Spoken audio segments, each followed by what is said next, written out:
பல ஆண்டுகளுக்கு பிறகு பிறக்கும் போதே பிரிந்த ஒரே மாதிரியான இரட்டை குழந்தைகள் ஒரே நேரத்தில் ஒரே ஊரில் தங்களை கண்டறிகின்றனர். அடுத்தடுத்த குழப்பங்கள் மற்றும் தவறான தகவல் தொடர்புகளின் விளைவாக அவர்களின் வாழ்க்கை குழப்பத்தில் தள்ளப்படுகிறது. இரண்டு வெவ்வேறு ஜோடிகளால் தத்தெடுக்கப்பட்டு ராய், ரன்வீர் சிங் மற்றும் ஜாய், வருண் சர்மா என்ற பெயர்களை வழங்கும்போது இரட்டையர்களுக்கு ஏ சதுரம் மற்றும் வி சதுரம் என்ற பெயர்கள் வழங்கப்படுகின்றன. எனவே அறியாமலேயே ஒரு பேரழிவை உருவாக்கி இந்த 4 இளைஞர்களும் வளர்ந்து ஒருவரையொருவர் பிடிக்கும் போது சந்தேகத்திற்கு இடமின்றி விளையாடுவார்கள். இந்த ரோஹித் ஷெட்டியின் படம் பிழைகளின் நகைச்சுவையாக இருக்கும். ஆனால் துரதிர்ஷ்டவசமாக அந்த உறுப்பு இல்லாதது. சரியாக அந்த ஒரு வரி கதையை நாம் அழைக்கலாம். சர்க்கஸ் 60களின் பிற்பகுதியில் அல்லது 70களின் முற்பகுதியில் உருவானது மற்றும் ஊட்டியின் அழகிய பசுமையான மலைகளில் கவனமாக உருவாக்கப்பட்ட வண்ணமயமான மற்றும் யதார்த்தமற்ற செட் பீஸ்களுடன் ஒரு தீம் பார்க் போல தோற்றமளிக்கிறது.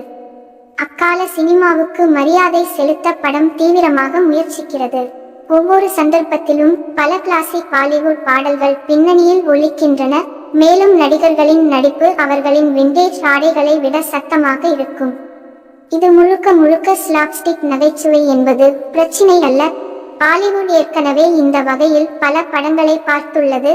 அவை பார்வையாளர்களை மகிழ்ச்சியில் ஆழ்த்தியுள்ளன. ரோஹித் ஷெட்டியின் வசூலில் இருந்த சில திரைப்படங்களும் இதில் இடம்பெற்றுள்ளன. ரோஹித் ஷெட்டி படங்களில் நாம் பார்த்து பழகிய சிரிப்பை சில காட்சிகள் மட்டுமே வெளிப்படுத்துகின்றன.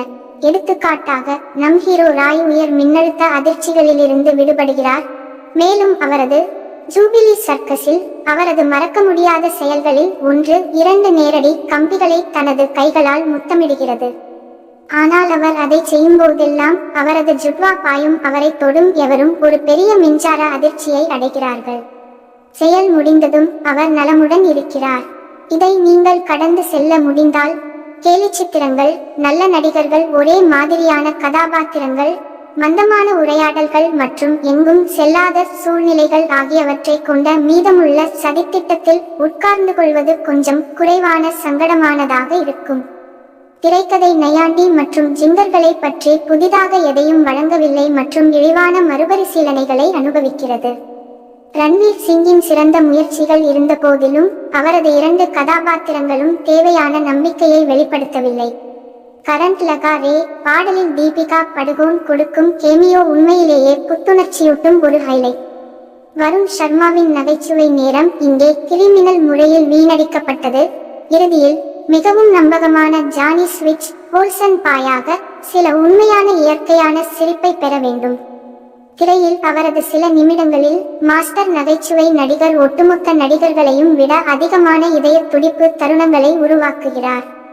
ராயின் மனைவி மாலாவாக தனது துக்கமான பாத்திரத்தில் பூஜா ஹெக்டே பிரகாசமாக தோன்றுகிறார். ராயின் காதலியாக ஜாக்குலின் பெர்னாண்டஸ் காட்சிக்கு கொஞ்சம் கவர்ச்சி சேர்க்க அடியெடுத்து வைக்கிறார். வேடிக்கையாக இல்லாத ஒரு பாத்திரத்தில் சஞ்சய் மிஸ்ரா மீண்டும் அணியில் இணைகிறார். இருப்பினும் இந்த வேடிக்கையான குழப்பத்தின் சிக்கலாக இருக்கும் எழுத்தின் பற்றாக்குறை மற்றும் பஞ்ச்லைன்களின் பற்றாக்குறையை நடிகர் ஈடு செய்கிறார். சர்க்கஸ் ஒரு பிஸியான திரைப்படம். நிறைய கதாபாத்திரங்கள் நம்மை சிரிக்க வைப்பதற்காக ஒன்றாக இணைக்கப்பட்டுள்ளன. ஆனால் அது அதிலிருந்து வெகு தொலைவில் உள்ளது. ரோஹித் ஷெட்டி முன்பு ஸ்லாப்ஸ்டிக் நகைச்சுவை மற்றும் நாடகம் மூலம் பார்வையாளர்களை மகிழ்விப்பதில் இறுக்கமான கயிற்றில் நடந்தார். ஆனால் இந்த முறை அவர் பல முறை தடுமாறியதாக தெரிகிறது.